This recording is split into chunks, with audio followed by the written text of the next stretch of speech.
a slight comeback.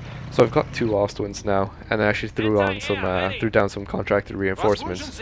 Contracted reinforcements have the advanced repair ability. That basically is the advanced form of the normal repair ability, allowing you to repair your tanks even quicker than they normally would. Now this is what's making me worry with my tanks as well. He's also got these anti-tanks, so Duffy's anti-tank is especially good because it has these bonuses for like penetration and that.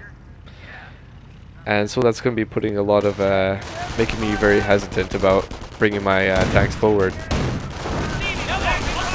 You can just see a grenade going off behind cover. Gotta retreat these guys. And as you can see, when you don't have cover behind the wall, you take extra damage. So when you have green cover, as you can see on my cursor, like right around here, that's when you get extra bonuses for defense.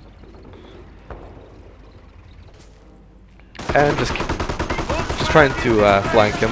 Instead of going on the forward over here, I can go around him where he doesn't see me.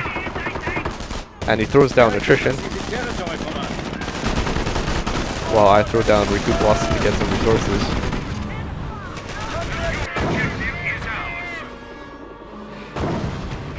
And just trying to retreat. So I split up my lost ones, one down here, and actually, yeah, I believe this one was destroyed because of his anti-tank guns. What he was doing was bringing them forward. He's still keeping them at the back, but bringing them forward until you can see my lost wind. The enemy advances. So now I'm starting to lose all my guys here. It's not necessarily that I'm doing anything wrong.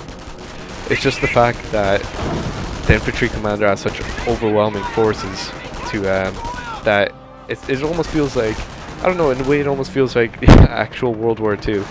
Like, you know, just these swarms of American men coming from D-Day, from the beaches of Normandy, and they just keep on pushing you back. Just keep on pushing your front back. And that's what it feels like.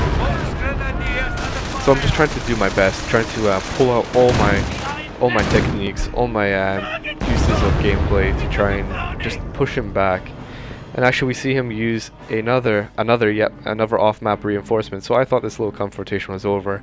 And usually in a normal game, this would be the moment of relief, where it's, whew, just relax, recover.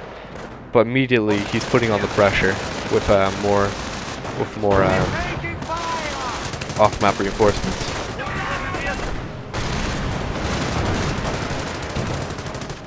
As we can see, my Ostwin has a very badly damaged engine. Just trying to get away there, but going at a very snail's pace. It's going to be very hard to get out of there.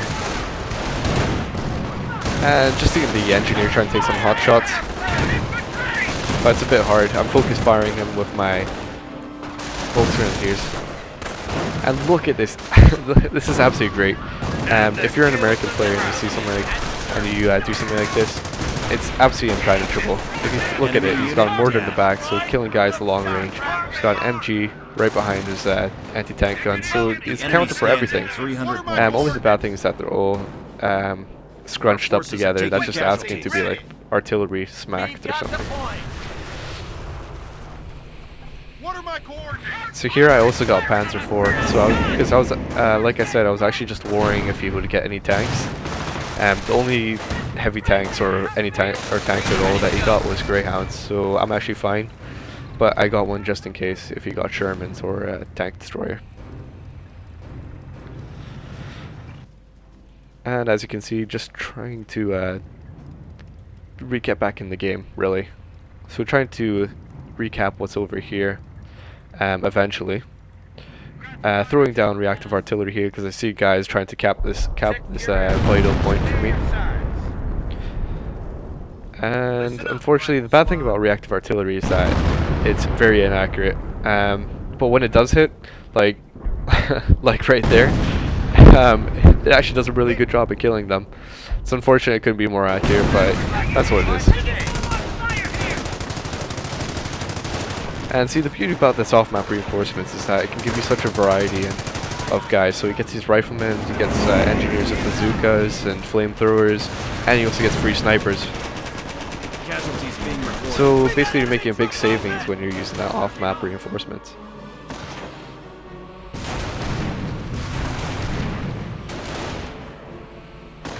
And there we go. See, usually like I would normally tell you guys to, if you ever see your enemy drop his guns like this, like his M9 bazooka, or like over here he had like a HMG that was dropped. It's not there anymore. But whenever that happens, usually you take them. But in this situation, I wouldn't recommend it. Why would I not recommend it? Because you don't need a bazooka. He doesn't have tanks, so you don't really have to worry about it. And just flanking around him, he's not even bothering to move his HMG around because he's got attrition. And so if you notice, I'm just going to pause really quickly. If you notice, he actually used, he's using attrition right now. It's active. And so any squads that I kill of his, he will get back for free. So basically, it's just massive swarms of guys. So trying to recap this right side, bringing in my Ostwind just because I want to have a bit of a force if any infantry come about. And so you can see he's actually very strong on both sides. He's got all these anti-tanks, he's got all these counters, snipers, riflemen, and same over here. He's got camoed guys, and he's very strong at the moment. So immediately focus fire the Ostwind on the infantry, focus fire the Panzer on the Greyhound. You're prioritizing your targets. Go for what's more important. Ostwinds are good against infantry, Panzers are good against tanks. And so he's throwing sticky to no avail, just damaging my engine. Taking out his guys. Casualties being reported. Fortunately, he actually didn't have, or did he? No, I unfortunately didn't actually have infantry attrition activated. This is a bit confusing actually. And he's actually used off-map reinforcements again. This time he's getting 3 flamethrower engineers and a sniper. I'm not sure if those bazooka men were actually included in that as well. But yeah, he's bringing all these guys immediately over to this side. We're losing ground out Using off-map reinforcements is actually a bit of a game of gamble. You don't actually know what you're gonna get, depending how many points you put into it.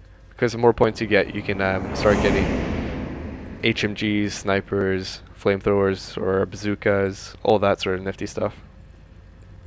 Hi. And so basically the map is split right down the middle. I'm just trying to think, how am I gonna get out of my base? He's basically pushing me in with his anti-tanks and his, you know, his mortars, his HMGs. I'm just thinking I'm just gonna do as much as I can to take out these guys. Throw down reactive artillery because my reactive artillery extends into his territory. And whoa, all these just nice plumes of dust going about, nice plumes of dirt. Looks absolutely fantastic. Unfortunately, it's actually not killing anyone. It's quite unfortunate. And so my Ostwind is just taking off some of his guys. Ostwinds are actually really good against their infantry. They're specialized against them. They shoot very rapidly. They're not good at tanks whatsoever, but they can actually take on Greyhounds. But they're very good against infantry. They shoot very fast.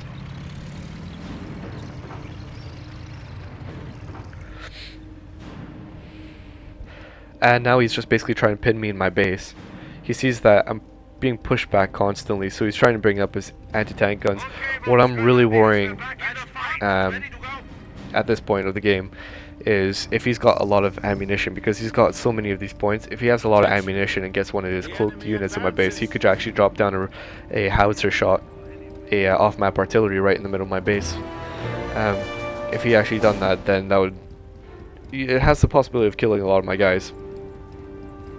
So what I'm doing at the moment is researching to Veteran C3, getting more Volksgrenadiers.